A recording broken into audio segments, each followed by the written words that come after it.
mpulirizaako munnange ampuliriza, omuzadde n'omwana ampuliriza.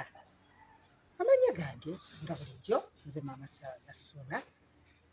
Nsanyuse nnyo okuba nti n'olwaleero tugenda kunyumyako mu lulimi lwaffe oluzaaliranwa, olulimi Oluganda. Eno ye podcast mwe tunyumizaako mu lulimi lwaffe oluzaaliranwa, ne tuyiga okunyumya mu lulimi oluzaaliranwa, okuluwulira ne tulutegeera ate n'okulunyumirizaamu emboozi.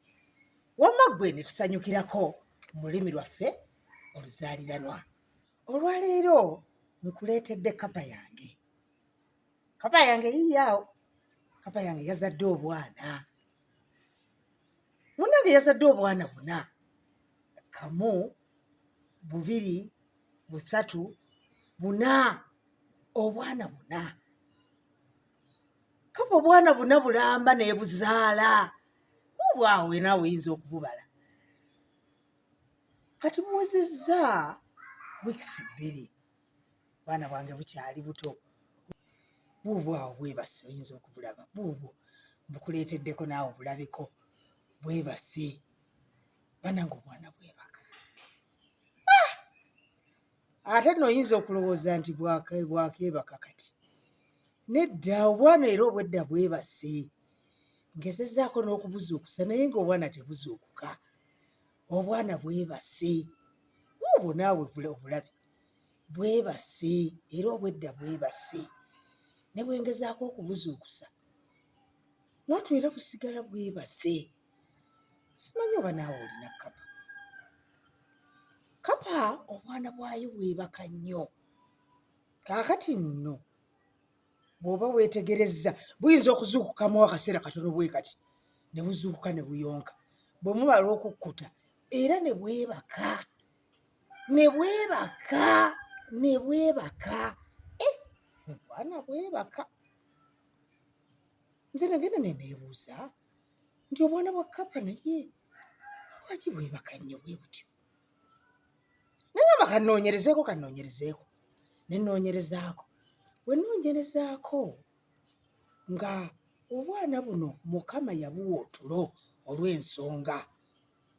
Emu ku nsonga gye nzudde lwaki obwana bwa kkapa bwebaka nnyo. Bwe buba nga bwebase otulo,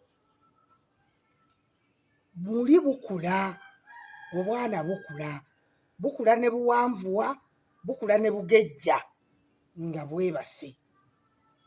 Y'emu ku nsonga lwaki yabuwa otulo. Era nenziramu ne nnoonyereza ne nkizuula nti ku ssaawa 24 ez'olunaku, omanyi olunaku lulina ssaawa 24, ku ssaawa 24 ez'olunaku obwana bwa kkapa buzuukukako essaawa 2 zokka. Bwe buzuukukako ne buyonka ne buddamu ne bwebaka, ne buzuukukako ne buyonka ne buddamu ne bwebaka, essaawa 2 zokka ku ssaawa 24 ez'olunaku, emisana n'ekiro. Nga waliwo ensonga lwaki bwebaka. Bufunamu ki? Kkapa ento bwe zibanga zeebase zizimba amaanyi mu mubiri. Kino n'okunneewuunyisa kinneewuunyisa nze. Simanyi oba naawe kikwewuunyisa. Kubanga kkapa bw'eba yeebase, nga yeebase bwebasitulo, nga yeebase bwebasitulo bw'eti, amaanyi gatandika okujja mu mubiri gwayo, omubiri ne gufuna amaanyi. Omanyi kkapa Mukama yazikola nga zirina ebintu byazo bye zikola. Zigenda, kkapa eyinza okuwalampa ekisenge oba nedduka ng'egoba akamese oba omunya n'egukwata n'egunyweza. Enjala zaayo zirina engeri gye zinyweza. Kakati ebintu ebyo byonna byetaagisa amaanyi. Oluusi oyinza okuba nga otunuulidde kkapa n'egenda efubutuka n'edduka. Ebyo byonna byetaagisa amaanyi.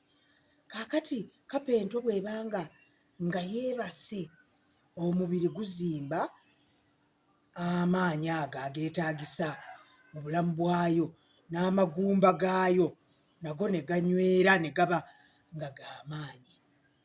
Kale otulo ne ntulaba nga tulungi ku kapa ento okuba nti omubiri gwayo gufuna amaanyi ago. Oyinza kati okugandika kaakati ebyo byokka byefunamu mu kwebaka ennyo, otulo otwo otungi ne yeebaka ebyo byokka byefunamu ebirungi. Nedda, waliwo n'ebirala. Ekirala kye ndabye nti kapa ento bw'eba yeebase, omanyi kapa nazo zirina obwongo. Mu mutwe gwa kapa muno munda mulimu obwongo. Obwongo mwe buli, naffe tulina obwongo naye kapa nazo zirina obwongo mu mutwe. Kaakati kapa ento bw'eba yeebase, obwongo bwayo muno mu mutwe bukula. Munnange bugenda bukula mu ngeri ki? Obwongo bwayo bukula, kapa n'etandika okutegeera ebintu.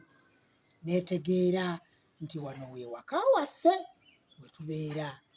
N'etegeera eno y'emmere gye tulya. N'etegeera ono ye maama wange. Obwongo bwayo nga bukula. Kakapa akaali tekategeera ne katandika okutegeera ebintu. Ekirala, obwongo bwa kapa buno bwe buba bukula, obwongo nga bukula nga bweyongerako, kapa etandika okujjukira ebintu. Nejjukira n'egamba, baatugaanye okwebaka mu ntebe. Baatugaana okwebaka mu ntebe. Nze ngenda kwebaka wano we baŋŋamba okwebaka. Ng'esobola okujjukira. Kapa ento etandika okujjukira. Naye ng'okujjukira kuno kwonna kuvaawa? Obwongo buno mu mutwe nga bukula, nga bugenda bukula, nga bukula ddi, nga bukula nga yeebase. Bw'eba yeebase obwongo bukula. Ekitegeeza otulo tulungi. Otulo twa kapa tulungi. N'ekirala mpozzi kyenzudde ensonga lwaki kapa ento Mukama yaziwa otulo. Mukama yaziwa otulo kubanga bwe ziba zeebase kapa ento, omubiri guno ogwazo guzimba amaanyi agalwanyisa endwadde. Amaanyi agalwanyisa endwadde. Naawe olina kapa? Simanyi bw'oba olina kapa wali ogitutteko mu ddwaliro n'ogenda mu ddwaliro ew'omusawo w'ebisolo n'otwalayo kapa, oba bw'oba wagitwalayo kale nga wagitwalayo n'ogamba kapa kangitwale mu ddwaliro, bwe wagitwalayo wasangayo kapa endala nnyingi nga ndwadde. Kubanga ffe oluusi tugenda mu ddwaliro, n'ogenda mu ddwaliro osanga ng'abalwadde bangi bali eyo. Ono mulwadde, onooli mulwadde, n'oli mulwadde. Naye ne bw'ogenda mu ddwaliro lya kapa, mu ddwaliro ly'ebisolo, tosobola kusangayo kapa nnyingi nga zonna ziri awo ndwadde. Lwaki? Kapa bw'erwala, kapa ne bw'erwala obulwadde ng'obulwadde bugiruma, ogenda okukeera ku makya ate kati kapa ng'eri bulungi. Nze kapa yange lumu yali eddukana, nzijukirako emabega ennyo. Kapa ng'eddukana, oba yali eridde ki, naye kapa ng'eddukana. Kakati kapa bwe yaddukana, ngamba kapa eneebeera etya? Naye bwe waayitawo ennaku nga 2, kapa ng'eri bulungi, ate nga sigitutte mu ddwaliro era nga sigiwadde ddagala. Omubiri gwa kapa gulwanyisa endwadde, naye amaanyi gano agalwanyisa endwadde kapa zigafuna ento bwe ziba nga zeebase otulo. Omubiri guzimba amaanyi agalwanyisa endwadde. Omubiri nga gusobola okukuba endwadde eŋŋuumi. endwadde neevaawo kapa neebeera nga namu bulungi nga terina kigitawaanya. Kale kapa Mukama yaziwa otulo. Oyinza okugamba ni Maama Sarah nange kanoonye ndabe kiki ekirala kapa ze kyefunamu ng'eyeebasa otulo. Nasanyuka nange ng'ombuulidde nti nakino nange nkizudde bwe mbadde nsomako ku bitabo, bwe mbadde nsomako ku intaneti, nange nendabanga nakino nakyo weekiri.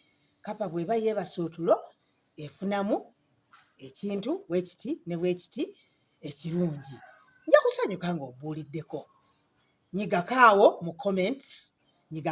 mu comments bw'oba olina ekirala ky'ofunye nti kapa bw'eba yeebase efunamu kino nakino, okiteekewo mu lulimi lwaffe oluzaaliranwa, olulimi Oluganda, tweyongere okunyumya emboozi.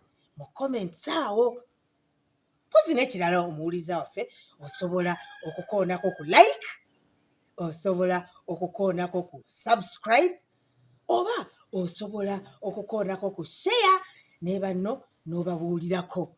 Ne tunyumiza wamu mu lulimi lwaffe Oluganda, ne tunyumirwa olulimi lwaffe oluzaaliranwa. Olwaleero nno siikomaawo, kankusibulire wano. Ntibera.